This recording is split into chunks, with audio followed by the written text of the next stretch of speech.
All right, good morning, everyone. Thank you so much for joining us for our education session. And did you all get in okay this morning? PGA show back to full traffic mode. But it's great to have everyone back, and we're very excited to be here again as well. I am super excited and proud to have a good friend of ours, Matt Barksdale from Pinehurst, join us for our education session, how Pinehurst uses technology and data to create exceptional player experience and optimize efficiency. Can you pull up Matt on the screen there for me, Jeremy?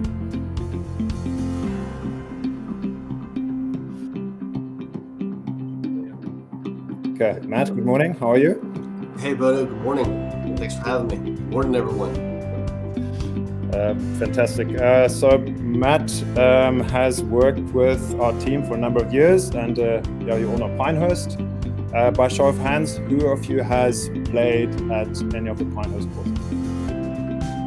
Okay, quite a few hands going up. By show of hands, who wants to play? Who's got on the bucket list? Everyone's hands up, of course.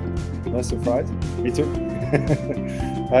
Matt, thank you so much for your time. Won't you do us the favor of doing an introduction of Pinehurst and what is important to you and what your role is there at Pinehurst as well? Sure. Yeah, Bodo, thank you. And good morning, everyone. Again, my name is Matt Barksdale. I'm the Director of Golf at Pinehurst Resort and Country Club. Just a little bit about Pinehurst. We have 9 golf courses, a short course, an 18-hole putting course, 9 dining outlets, 9 retail shops, 4 hotels, a spa, multiple aquatic facilities, and a country club. Our membership consists of about 5,000 members, with about 1,800 of those being golfing members. Say over the past 10 to 15 years, we've made substantial updates to our property, with starting off by redoing Pinehurst number 2, which we consider to be our crown jewel. We've redone Pinehurst number 4, built a short course, added 2 restaurants. Currently, we're in the process of redoing the Carolina, which is our main hotel, and we just broke ground on our 10th golf course, which we're very excited about. And we got even more coming down the pipeline. The USGA announced us as an anchor site a couple years ago, so we have the 2024, 2029, 2035, 2041, and 2047 US Opens on the horizon.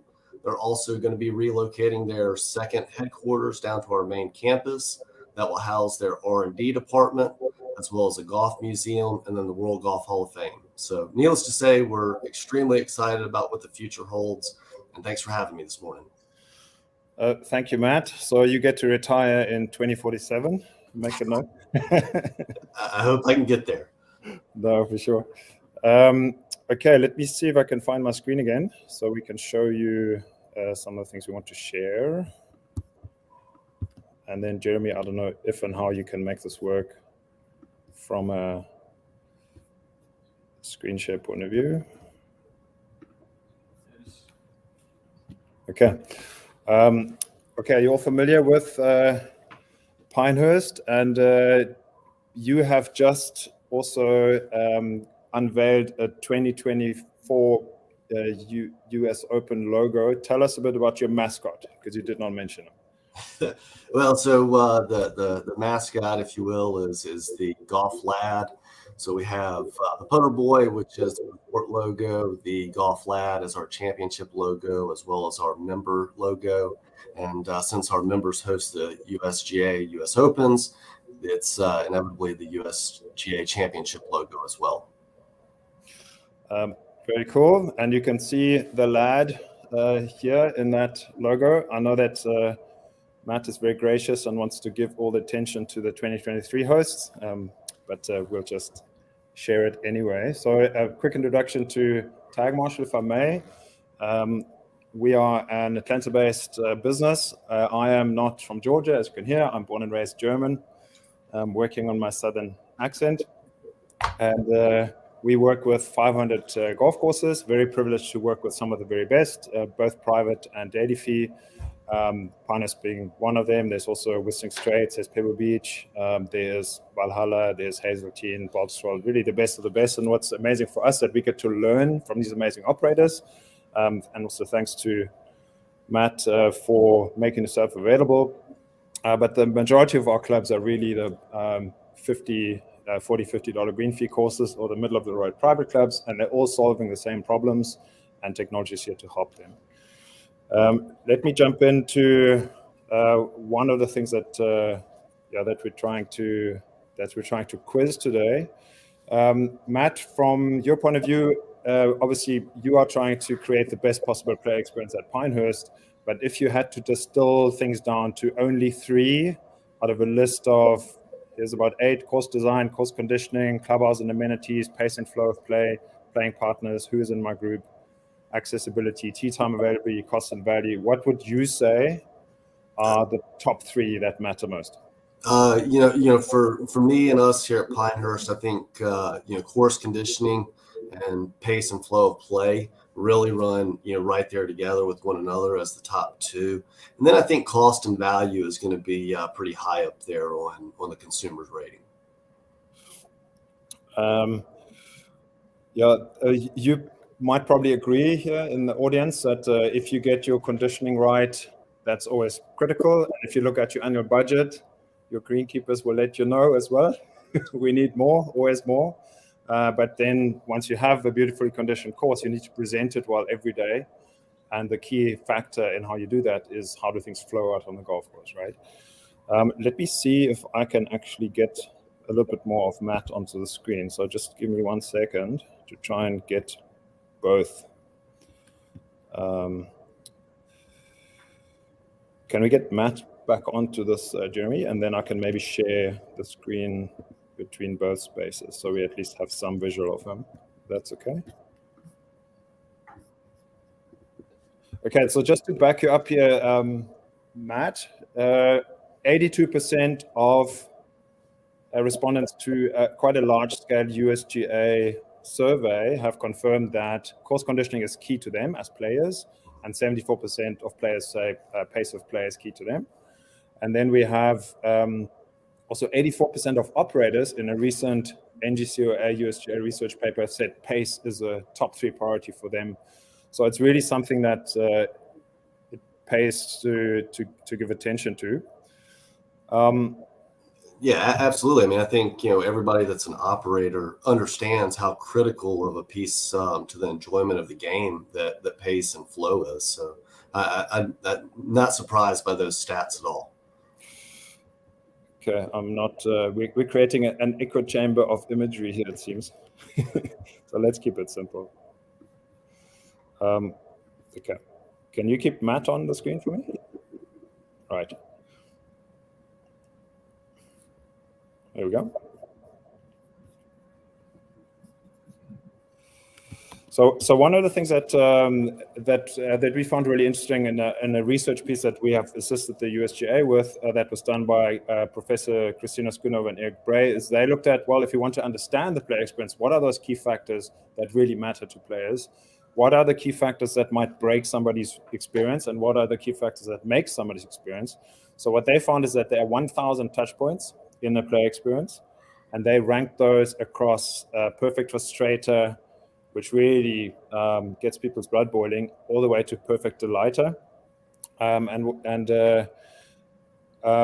In this cycle of engagement, I'm thinking about playing a round, I arrive at the club, I play my round, exit, which is post-round, restaurant, and so on, and then extend, where the club reaches out, did you enjoy the round? We'd love to have you back. So in the cycle, there are 1,000 touch points. So what we suggest is that the golf portion needs to be much bigger in terms of the attention that's given to it, because that drives the bus. Without golf, none of the other items happen. And also golf is where most of the time gets spent, right? So this is really what is key. Anything that happens out on the golf course is key from an experience point of view. And what they found is that there are certain items that really rank very low in terms of player frustration. And the worst one is corrective pace of play actions. So corrective pace of play actions is the lowest ranking score. And what that means is the marshal coming over and grunting, you're slow, get on with it, right? That's corrective, and players don't like it. The other portion to it is other people's speed. So they equally don't like if somebody's ahead of them slow, holding them up. So that's a conundrum, right? Like, don't tell me I'm slow, but anyone ahead of me can't be slow. On the other end of the scale, positive ranger etiquette comes out top. And obviously, and again, conditioning, green open speed, playing speed, those are all good things, right? So we have this conundrum. People don't want to be reprimanded, but they want things to be managed well. Again, Matt, from your side, how does this feature with how you do things? And I know we're going to get into the technology portion just now, but just from a conceptual point of view, how is that important, and how are you doing things at Pinehurst to do justice to that? Yeah, I don't think anyone likes when a ranger comes over to you and says, "Hurry up." So the positive approach, we certainly focus on, and we really start that, at the beginning of their golfing journey on the golf course by letting them know that our on-course personnel, which we call rangers, they're there to help, not hurt. And what we tend to do, if we do have to speak to a group, first and foremost, we always thank them for being here. Without them being here, we're not making any money. We're not maximizing our revenues and so on and so forth. So we want to make sure that those consumers understand that we appreciate them being on property with us. And so, what we always do is again, we try to take that positive approach to where it's not hurry up, you need to pick up the pace, you're falling behind, catch up with the group in front of you. No, we let them know that, hey, we're here to help. And, folks, you might be a little bit behind, but, a couple pars and birdies on the next couple holes are going to get you caught up with the group in front of you. But what we're going to do is we're going to stay with you. We're going to spot golf balls, rake bunkers, move carts, move push carts if necessary. And we really get a nice reception from the guest when we end up staying with them, and do it in a very positive, polite, and respectful manner. And that speaks to that etiquette portion, right? Where people really appreciate being assisted rather than being reprimanded. And I think it's great to hear how you carry that through so well. So the next question is expectation setting and the journey design at Pinehurst. What are some of the things that you do from a communication point of view? So you set the expectations, and maybe because obviously there's only one Pinehurst and you are exceptional, maybe for the audience, what would you say if you had maybe more modest resourcing? What would you focus on if you were running a $50 green fee course? What are the key aspects? So again, tell us how you do it at Pinehurst, and then if you were to distill it down to the top three things, what would you focus on at your $50 green fee course or your middle of the road member club? Yeah, so ours is it starts at the beginning with the reservationist, and when the individuals call, we do first and 10th tee on courses 2 and 8. So it's expectation setting. So for instance, on our double tee golf courses, we can't tell our guests that they're going to play in 3.5 hours if they're first off. So again, it's an expectation setting, making sure that they understand that, hey, the best you're going to possibly play on a double tee day is 4 hours and 10 minutes, but our expectation is 4.5. And then it moves into our pre-arrival communication. So 2 days prior to the individuals or golfing guest arriving on property, we send them an email, short email, so it's an easy read, but it's know before you go. And then we have LF in parentheses, so know before you golf. And we list out just a few items. We list out, which golf courses are cart path only, so which courses you should walk, what courses you should ride, and then also let them know that we have a push cart option as well. We list out our caddy fee structure, gratuity, all of that. But then we also mention pace of play in there. And again, it's that expectation setting. We list out that, our pace of play is 4.5 hours or less. And one thing that we always mention in this email as well is that if individuals aren't keeping up with the group in front of you, though rare, we will ask individuals to move to get back into position. So again, we're setting that expectation prior to arrival. And then once they get on property with us, it's a continuous flow. So when they check into the golf shop, we make sure that, our golf pro or registration attendant is relaying to the consumer or the player that they need to arrive to the tee 15 minutes prior to time. If they don't get to the tee on time, there's no way that you're going to be on pace. So that's a critical component to it. And then we continue on with that, and I'm sure we'll get into more of that journey, as we talk. But for the individuals that might not necessarily have per se the resources that we do here at Pinehurst, I think about every golf course in America now, has pre-arrival or a confirmation email. So once a group booked, whether it's Golf Now or through, just a, Easy Link, whatever it is that they're booking through, they typically get an email confirmation. So I think a small excerpt, in there, again, it doesn't have to be long, just, pace of play is very important to us at XYZ Club. Our pace of play is this, 4 hours or less, or 4.5 hours or less. So again, you're putting that, there in front of them prior to their arrival. And then when they arrive to the bag drop, I think pretty much most courses have bag drops. They end up, dropping off, and that's where the outside service attendant lets them know, hey, folks, make sure you arrive at the tee 15 minutes prior to your tee time, and kind of sets that expectation. Guys, pace of play is important to us. Hope you're going to have a great time out there, and with us having an appropriate pace of play, everybody will enjoy their day. Yeah, I think the highlight here is just the continuity of the communication, right? Like through the booking, through the confirmation, arriving at the club, right through the starter, getting people off. It's just continuity of that message and setting of the expectation. And I think that's critical, because then there's no surprises, right? And that also then follows through with how you do things out on the course. And I think we're going to jump to sharing some of that. So let me try my screen share again and break everything. Okay, so on-course management, Pinehurst number 2. Matt, can you see my screen now? I can. Okay, great. So we can talk to that. So just very briefly from a Tagmarshal point of view. So yeah, we have a GPS-enabled on-course traffic management system that works both in the cart space with either a high-resolution GPS screen or a hit-on-away tracker, and obviously also works in the walking space. And we've got a lot of clubs that make use of that. Also, some clubs are hybrid mobility. They use carts and walkers, so they can really get everyone on a screen. What these units do is they send data to our system. The system analyzes the data and spits it out to the golf management team. And you can really think of it like a Google Maps or Waze of course management. So it's really intuitive, really simple. And quite frankly, you can never go back to paper maps and asking for directions once you have started using a system of that nature. In Matt's case at Pinehurst, they use, because it's walking for their main clubs courses, they use these tags, and they've tied in their caddy structures to really be the carriers of that, and also the custodians of a lot of the pace work that they do. Matt, I'm going to jump forward to what things look like for you on a daily basis in the back end, and maybe you want to just quickly give us an outline of what you can see here out on the course, and talk a little bit to how you use this information. Yeah.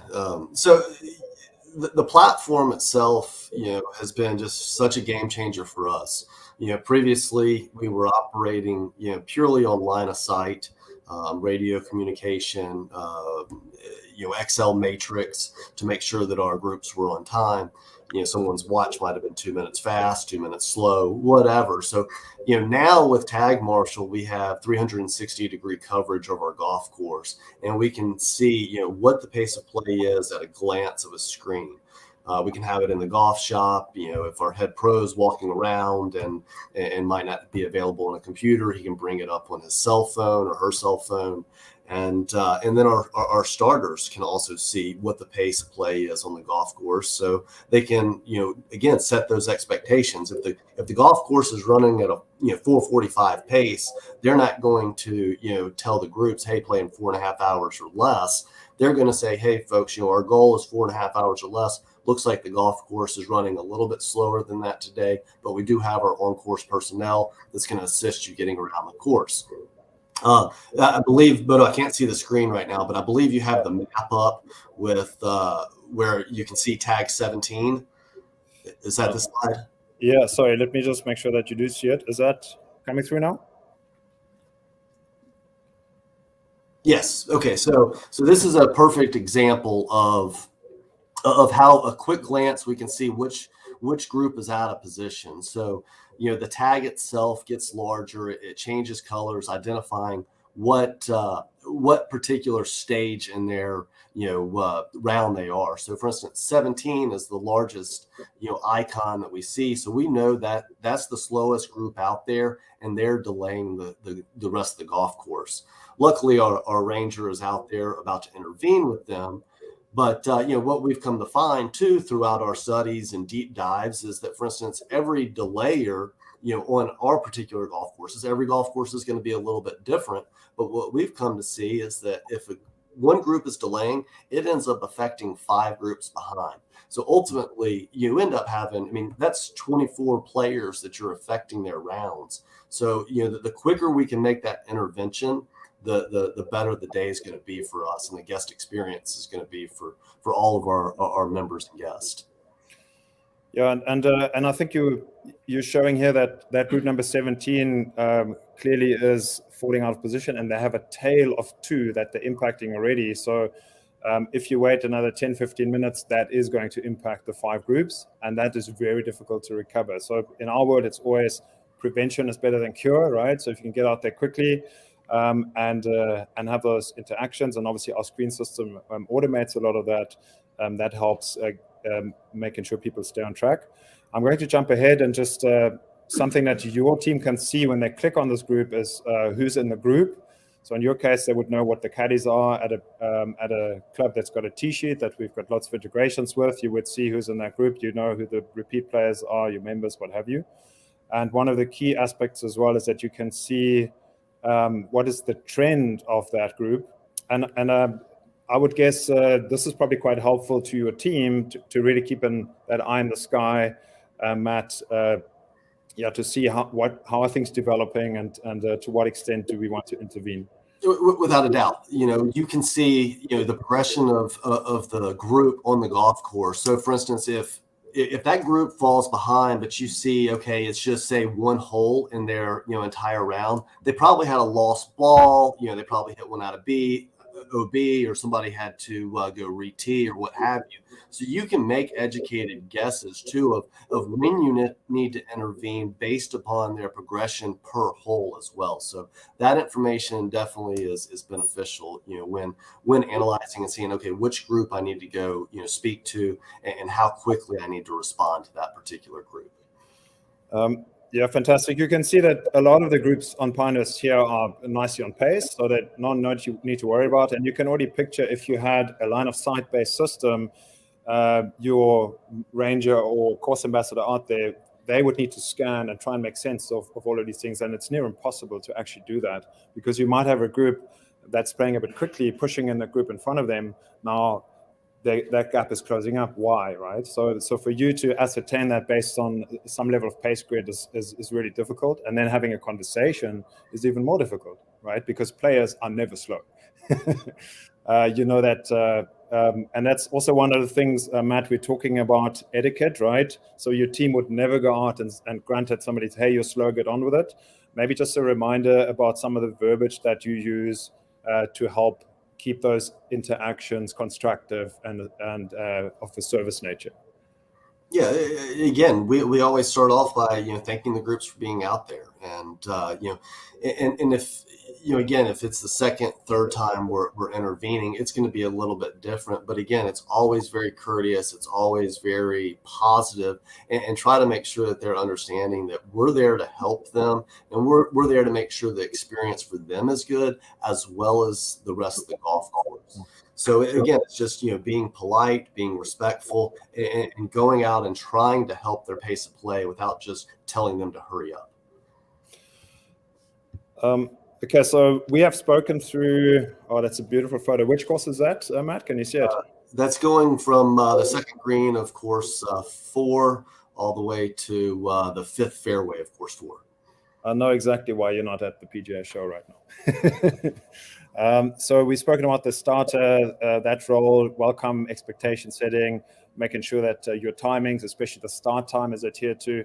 And one of the things that's very obvious, if you're running a 10-minute interval and you're sending out a group 2 minutes late, and the next group out 1 minute too soon, then you're reducing that to 7 minutes, and that's going to cause problems. So the more consistency you can have in that, all of these little variables matter.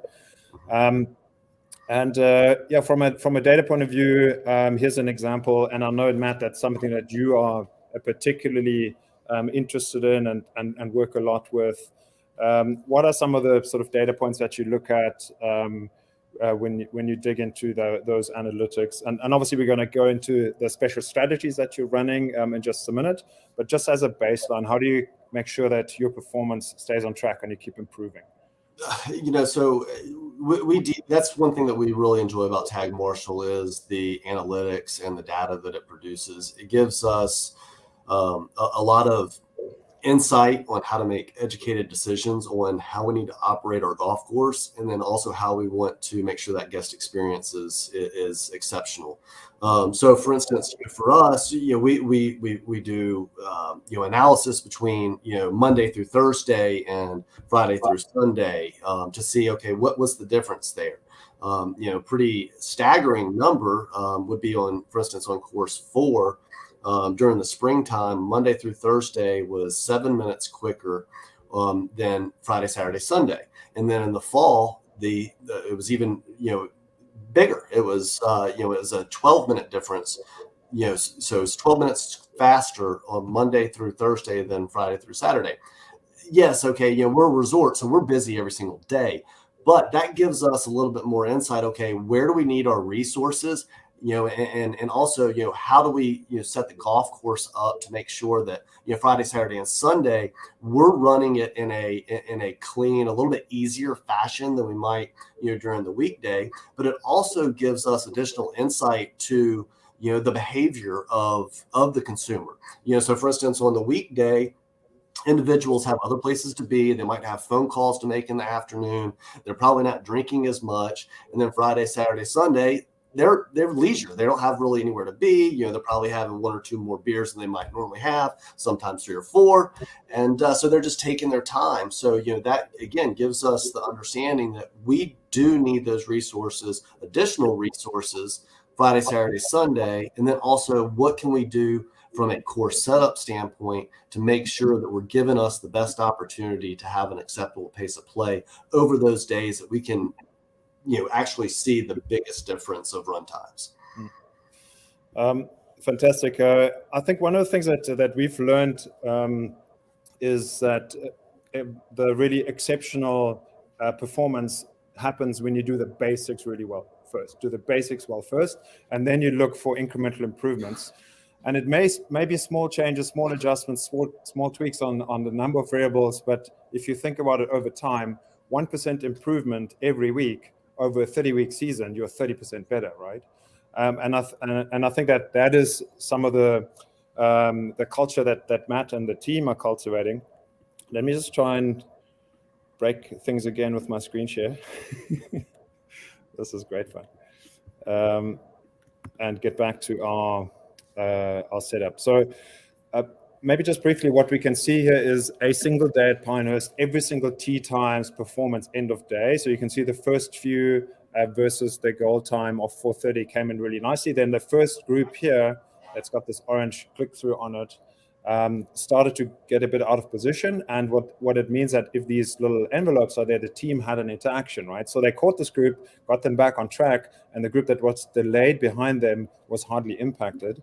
And what you can see at the bottom right is a breakdown of how many of the groups were quicker than goal time or on goal time or within 10 minutes. And this is a 91% success rate, which is really a good day at the office. You get the weather context, and you can see how's the day's run time across the day segmented. And that is something that's really important to look at over time, because very often a golf course can be played quickly, 3 hours 30, very possible for many players. How can we use that early in the day with a bit more of a dynamic goal time approach so that we can start the day off quickly, not just first run out, but the first few out, and really impact the later groups in there by staggering that goal time up and really managing in line with what's optimal.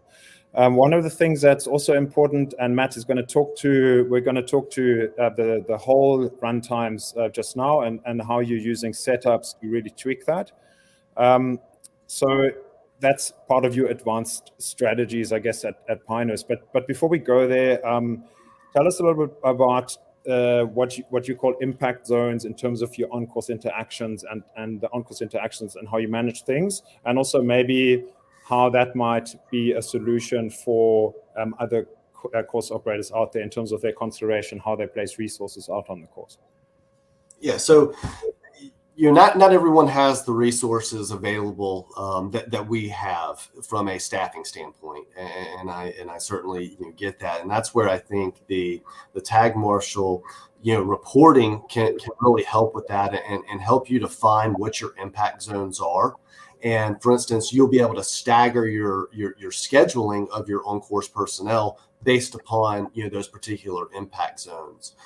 For us, on course 2, we run 1st and 10th tee, so really our impact zones are all day long.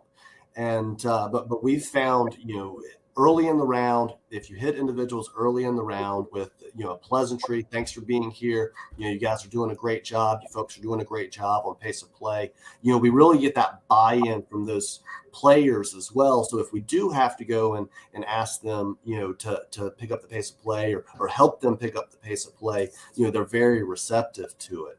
But again, we find multiple interactions throughout the golf course really helps out. But how we've been able to define those impact zones is based upon our run times per hole to see where that delay is and where we should really station individuals.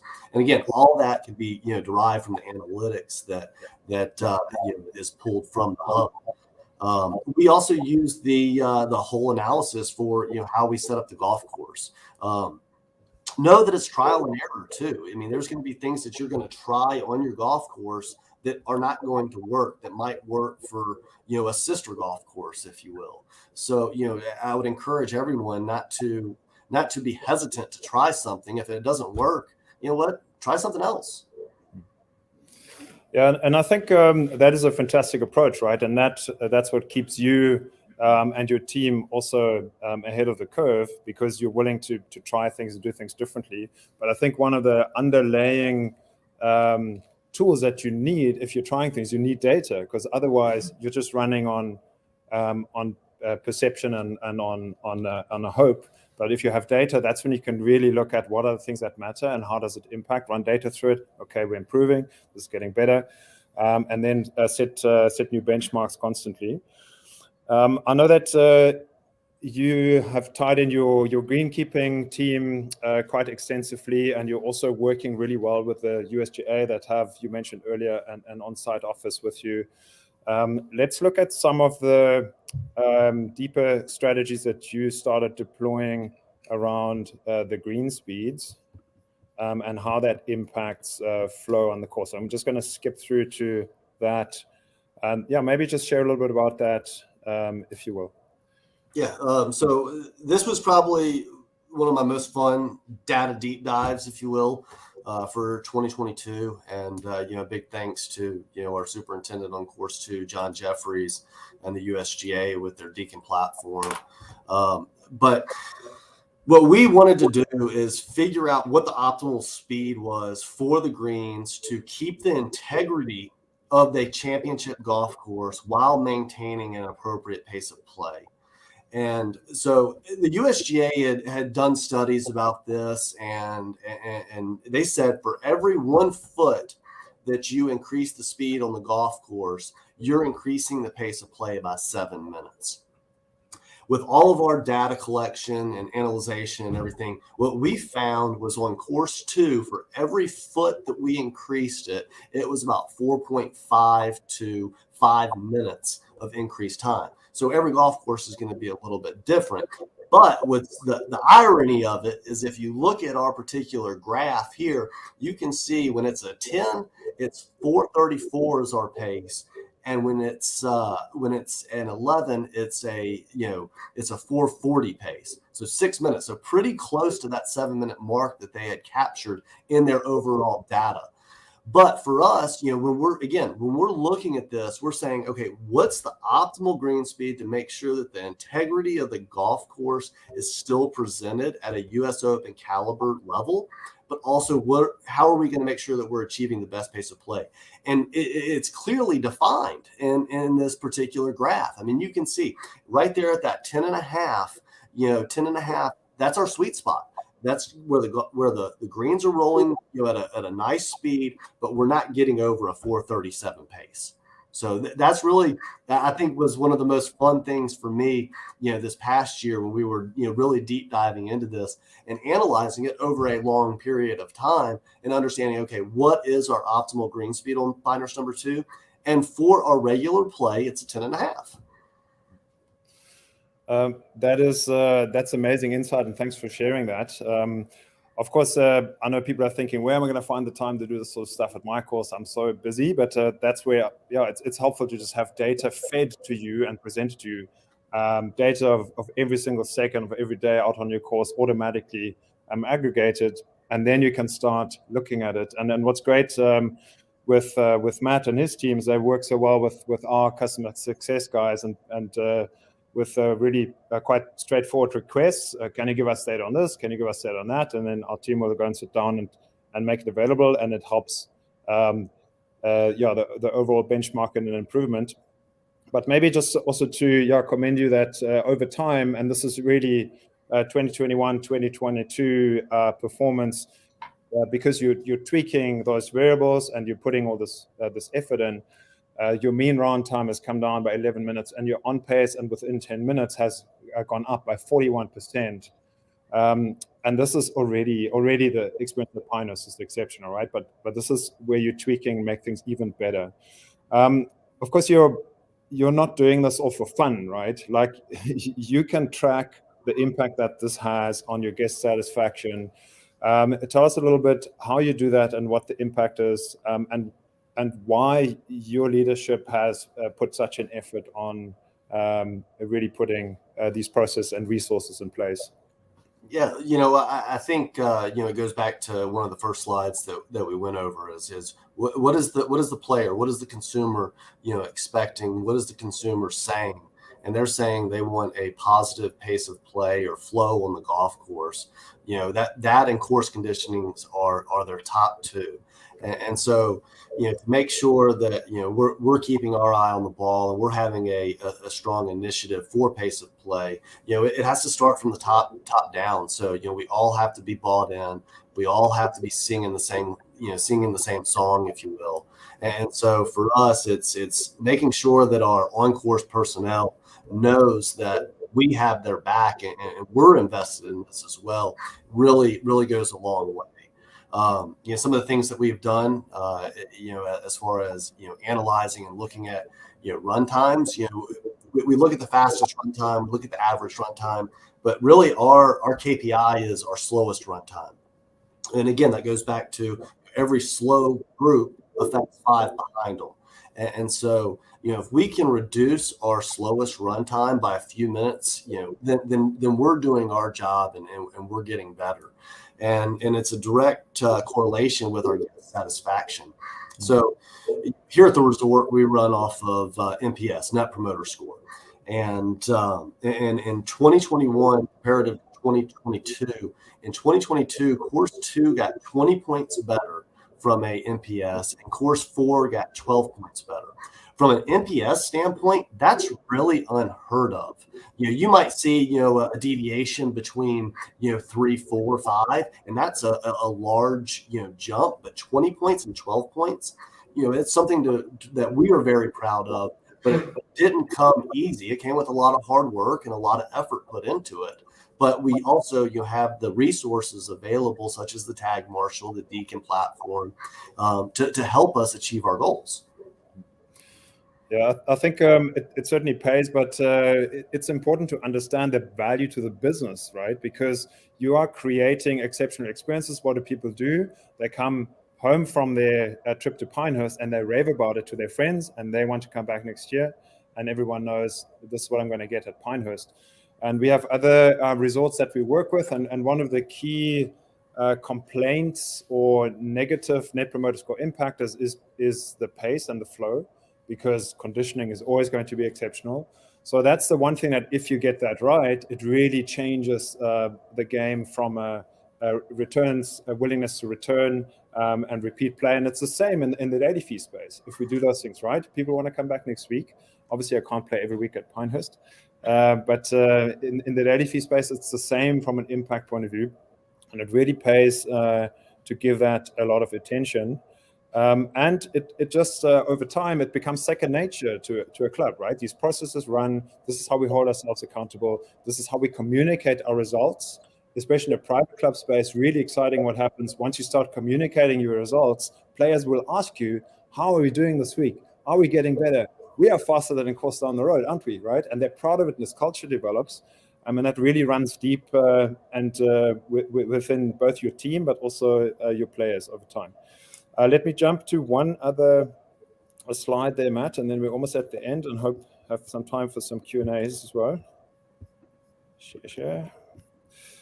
Yeah, so one of the things that our team have done is we've done some deep data and benchmarking platform work with Pinehurst over and above what our system would regularly do. And that's super exciting for us because we get to help innovate.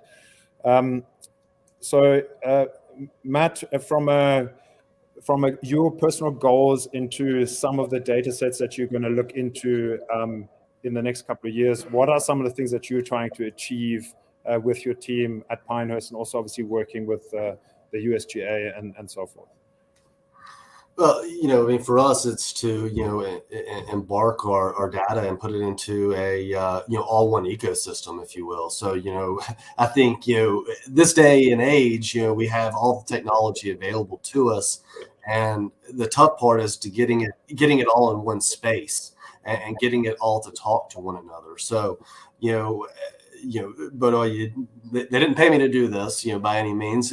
But to be able to have a partner like Tagmarshal that is willing and able to, interface and connect with, other platforms, it only helps us to understand. So to understand our operation better and how we can improve it, because we utilize, John Deere's, platform, we utilize the USGA's platform and Tagmarshal. So for us, ultimately, we want to be able to get everything all under one umbrella that speaks to one another so that we can, again, then analyze that data just as we did with the green speed. So, it might be fairway height cut, the firmness of the fairway, how much does that play into pace of play, as far as, cart path only versus, walking only, which, that study's out there. But, being able to see the data and correlate it and be able to make decisions in your operation, based upon that data that you've collected, I think is just so important. Yeah, I couldn't agree more. Obviously, that's where your and our passions meet head on. So using data to really get that moment of truth and benchmark and keep looking for those incremental improvement opportunities is really the future.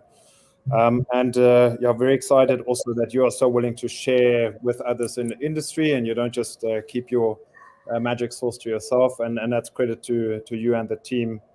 And I do believe it really runs deep in just a willingness to work together within the industry and uplift everybody. So thanks for sharing your insight. And I'm proud to say that I've kept us, and you have kept me also on pace to do this 45-minute session. What I would like to do is just see if there's any questions for Matt that we'll try and answer as best we can. Any questions other than can I have a tea time at Pinehurst allowed? Here's a question.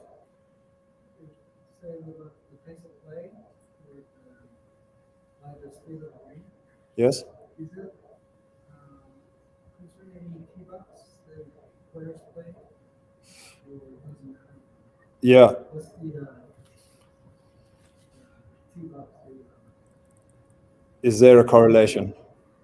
Okay, I think, Matt, the question is, when you're looking at the green speed versus pace, are you analyzing what tee boxes do players play off? Are they appropriate? And how do those selections impact the pace? Because I know my friends, when they come to Pinehurst, they want to really challenge themselves, even though the course already is a challenge. So how do you manage that expectation the player has to, I'm playing this championship course, I want to go as far back as I can. How do you manage that and keep things appropriate so that the players can actually be successful and don't crumble and destroy your day.